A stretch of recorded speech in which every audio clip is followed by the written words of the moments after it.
I still don't know whether it was fate or madness that made me open the window that night. But the moment I did, I felt every nerve in my skin vibrate, and I knew life would never be the same. It was one of those wet, foggy nights in late autumn. Rain hissing against the window pane, the street lamps glowing golden in the mist, shadows dancing like ghosts. I dragged myself up to my apartment window to let some fresh air in. Air heavy with the promise of something dangerous, something alive. The bedroom was half lit by the city glow. My heart already thrumming with restlessness. I was alone, or so I thought. Then I heard a soft scuff, a hushed rustle, and my breath caught. A silhouette slipped over the sill before I had time to think. He climbed in.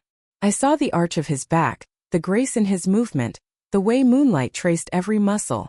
My pulse hammered, my skin prickling as though it remembered a touch it longed for. He didn't announce himself with words. He announced himself with presence, with proximity. Even now, I can't tell you whether I trembled because of fear, or because of longing. He paused, one booted foot on the windowsill, one inside, his weight shifting, balancing between departure and surrender. I stood frozen, heart in throat, watching him undo the clasp of his coat, letting fabric fall, letting breath fall. The room smelled like rain and something else, smoky, sharp desire. I felt guilty. I felt drawn. Guilt because I didn't lock the window. Desire because I couldn't take my eyes off him. He closed the distance between us without stepping forward, just by being close. The heat of his gaze drew me in. I thought of boundaries. I thought of what's right, what's wrong. Yet all my moral scaffolding seemed to buckle. I opened my mouth to speak, words tangled, stuck in my throat. He smiled then, a slow, knowing curve of lips, and something in me answered. Something wild. And just as I thought I might run or scream or pull away, he lifted a hand toward my cheek, and I realized I wanted him to touch me. But I couldn't let him. Or could I? He paused so close I could smell him. Rain-damp collar, faint leather, something raw. My breath hitched. I could feel the space between us shrink. And then, just as his fingertips brushed, almost resting against my skin, there was a knock.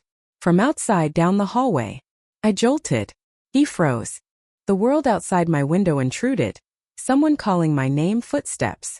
My heart lurched. Danger, discovery. Silence. And then he stepped back. The hush between us pulsed, heavy with possibility, with the promise of more. As I closed the window, locking it with a trembling hand, I wondered. Was he intruder or savior? Stranger or temptation incarnate? I don't know. What I know is I want more. I couldn't sleep. My skin felt electric, your skin after rain, slick and humming. Every time I closed my eyes, I saw him.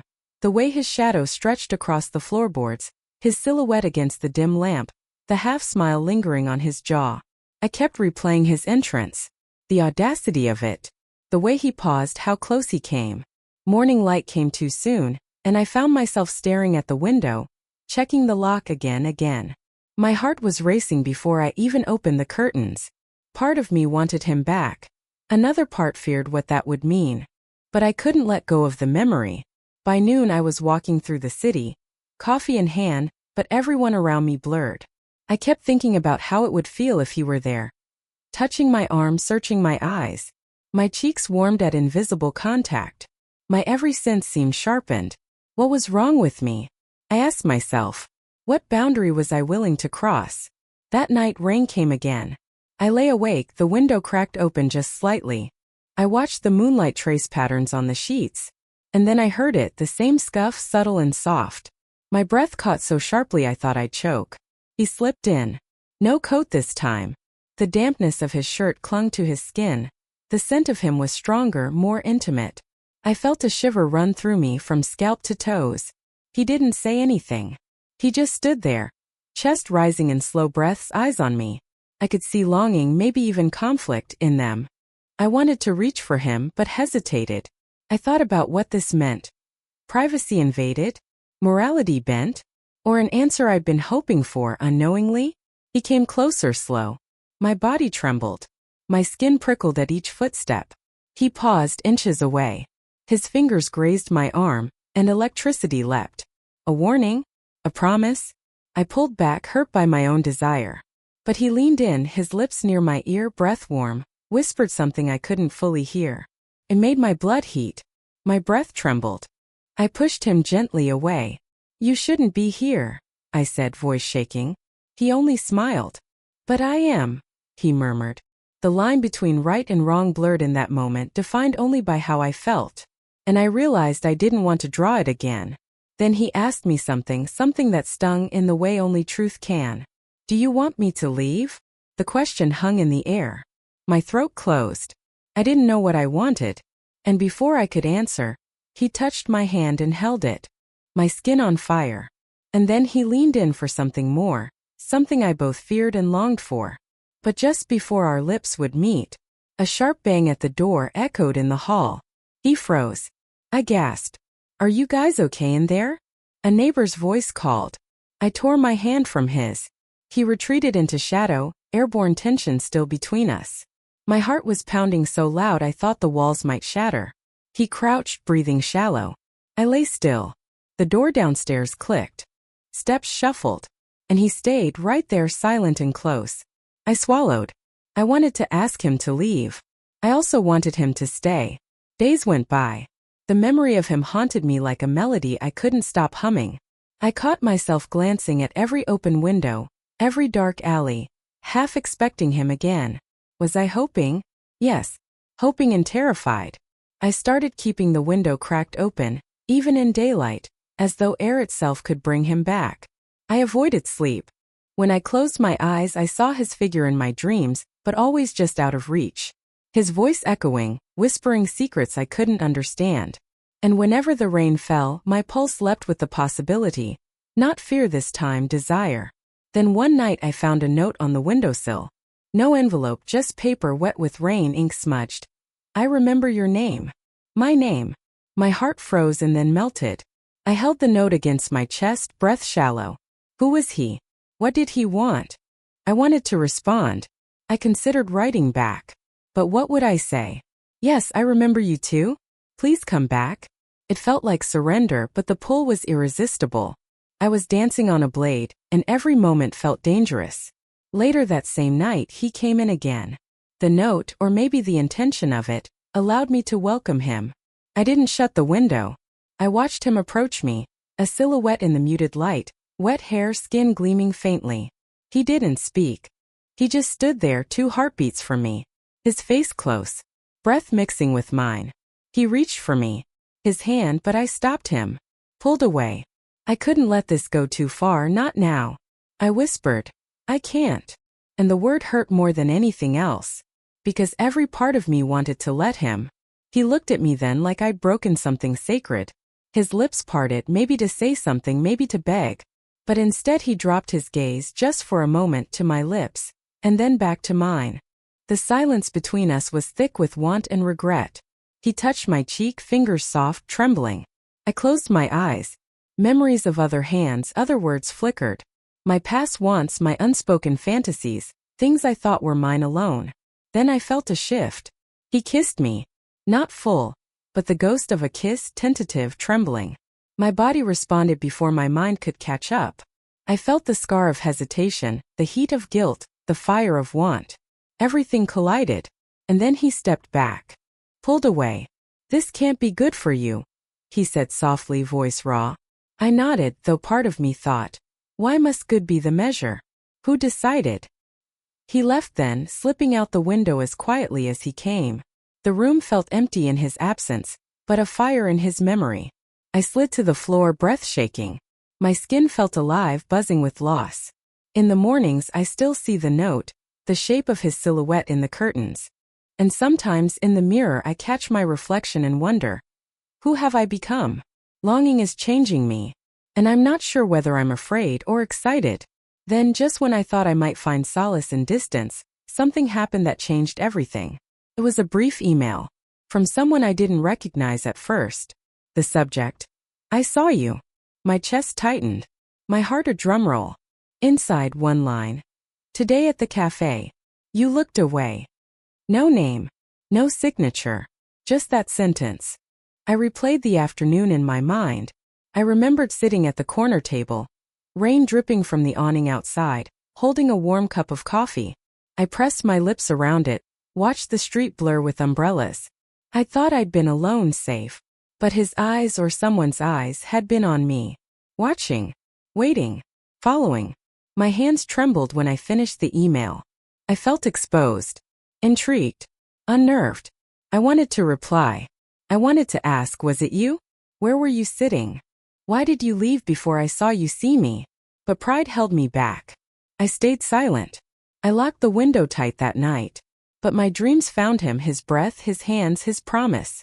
The want was loud. Then the unexpected twist. The next morning I saw him, in person. My stomach knotted.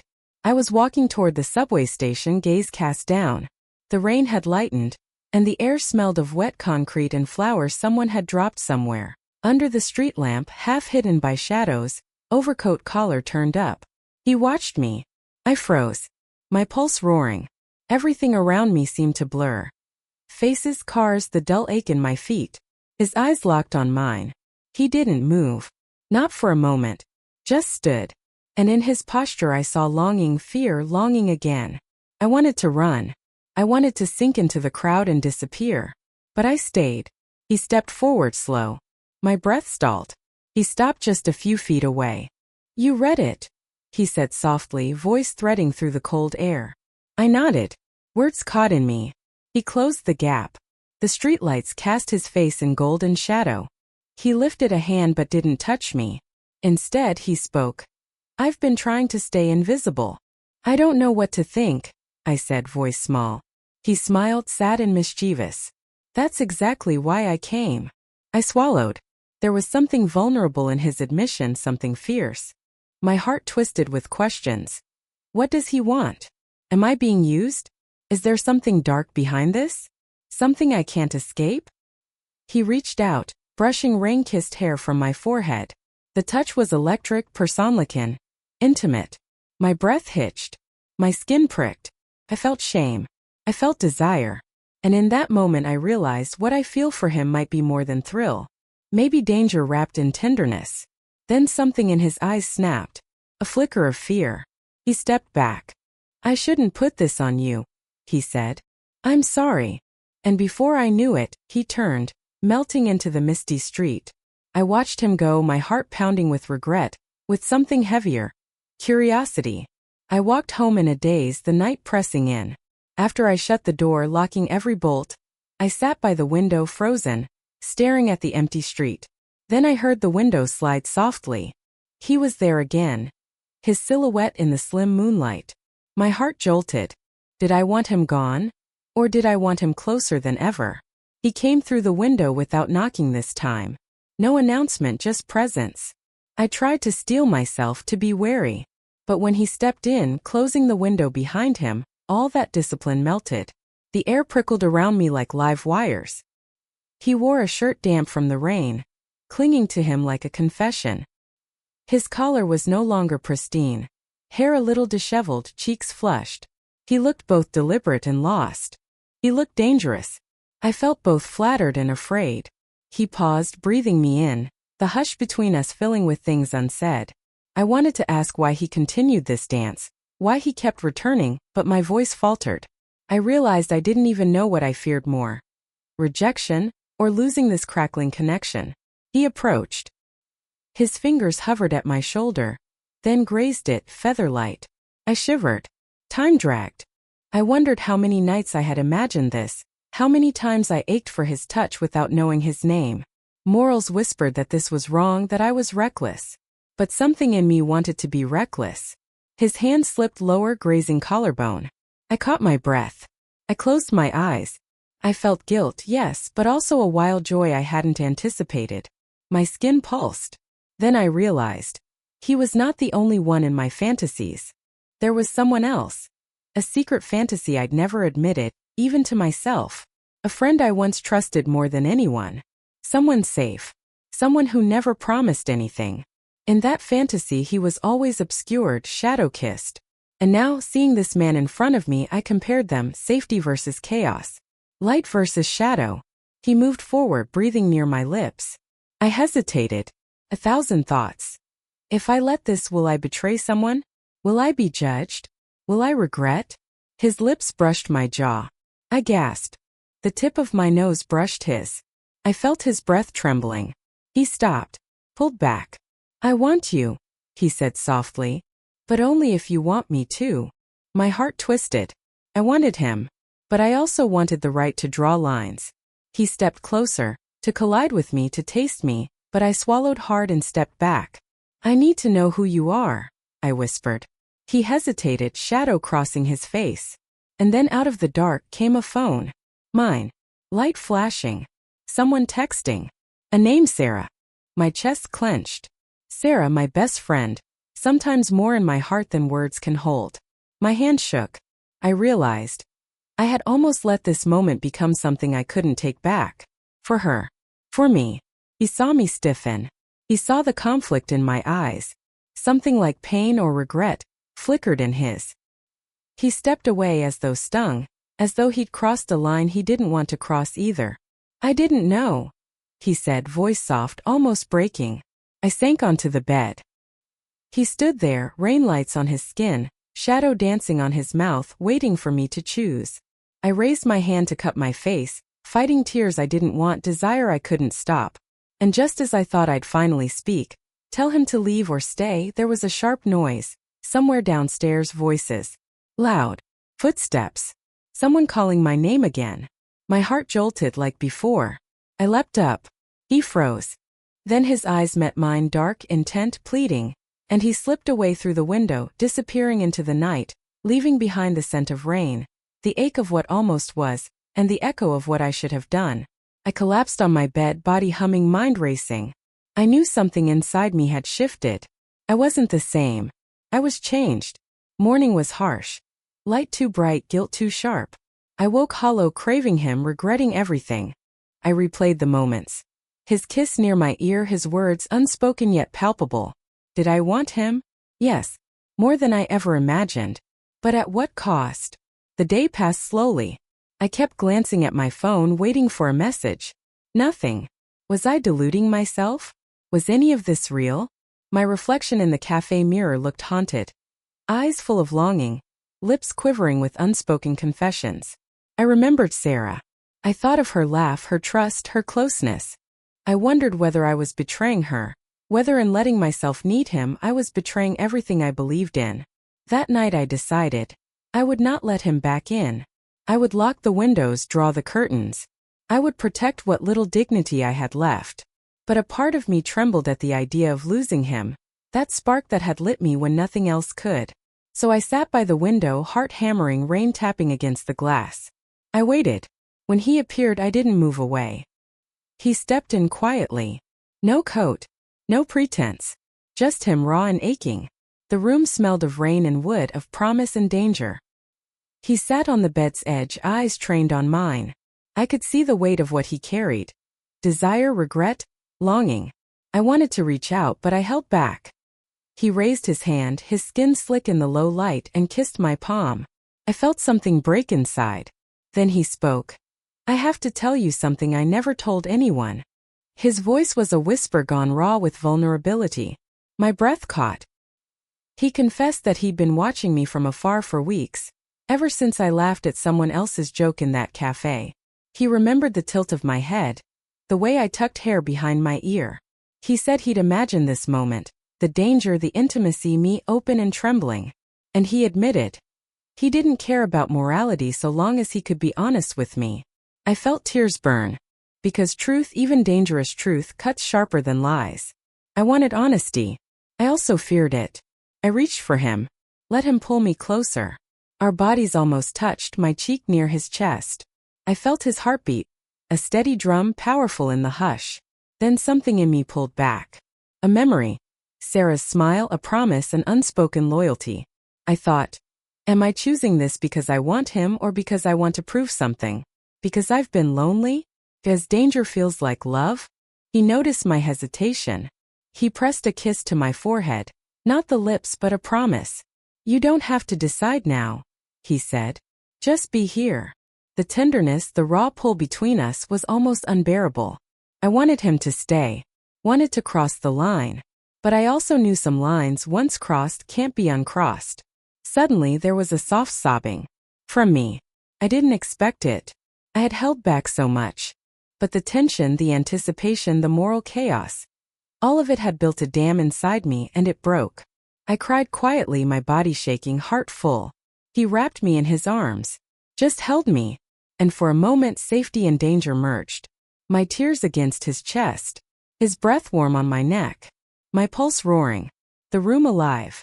And then, just as I felt I might surrender to desire, to risk, he asked quietly, "Do you want me to stay tonight?" I caught his gaze. I felt the gravity of that question. It wasn't just about him staying. It was about whether I would let this become more than just stolen moments, more than fantasy. And I didn't know if I was ready, but I nodded anyway. That night, the bed creaked under more than weight. Curiosity, fear, desire. I lay beside him, skin just an inch apart, the warmth between us an almost unbearable thing. The sheets smelled like him. Damp, smoky, something electric I couldn't name.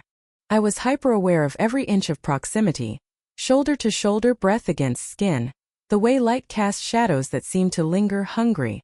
We didn't speak for hours. The silence was too loud. My mind raced. What am I doing? What is this?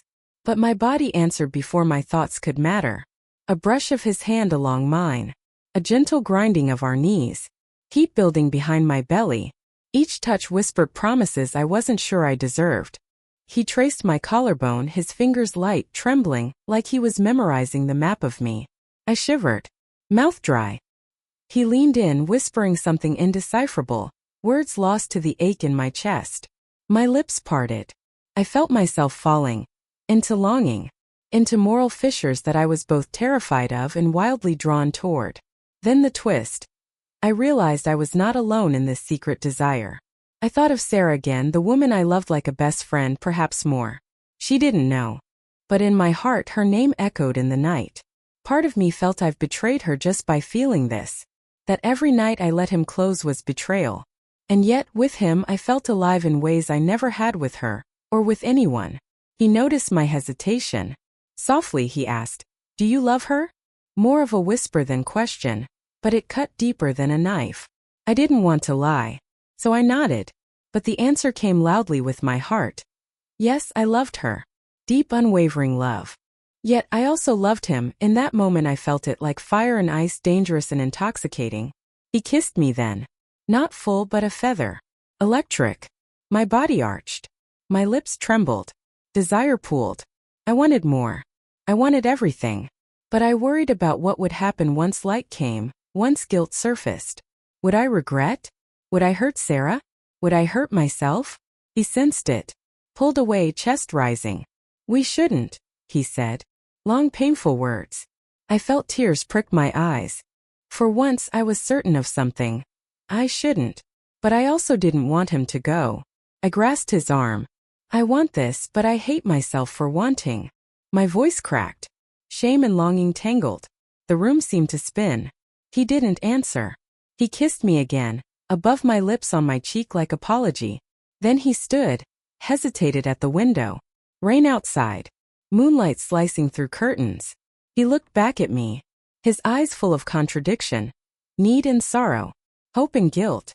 And then he climbed back out the window. His silhouette disappeared into shadows. I watched him go, the echo of his absence filling the room with longing. I wasn't sure if I'd ever see him again. I wasn't sure if I wanted to. I lay alone, trembling. I thought of Sarah, of promises yet unspoken. I thought of boundaries, of secrets, of what I was becoming. I wondered, in pursuing desire, have I already lost something worth more? Then in the silence I made a choice, one that would mark everything from now on. I didn't expect to hear from him again. Days passed. I avoided streets we might share. I left windows locked. I avoided the mirror, afraid to see what longing had done to me. But it wasn't long before my phone lit up, softly vibrating. A message, simple. "Meet me." My heart pounded. I hesitated. I thought of Sarah, of what this meant, of betrayal, of honesty. Finally I replied. "Where?" He gave me an address. A cafe by the river, lights strung overhead, rain-soaked boards, reflection of lamps dancing on water. I arrived early, drenched from unexpected drizzle, coat heavy, eyes scanning. He came out of the mist, Coat collar up, hair damp, silhouette like memory. I stood frozen. He came forward.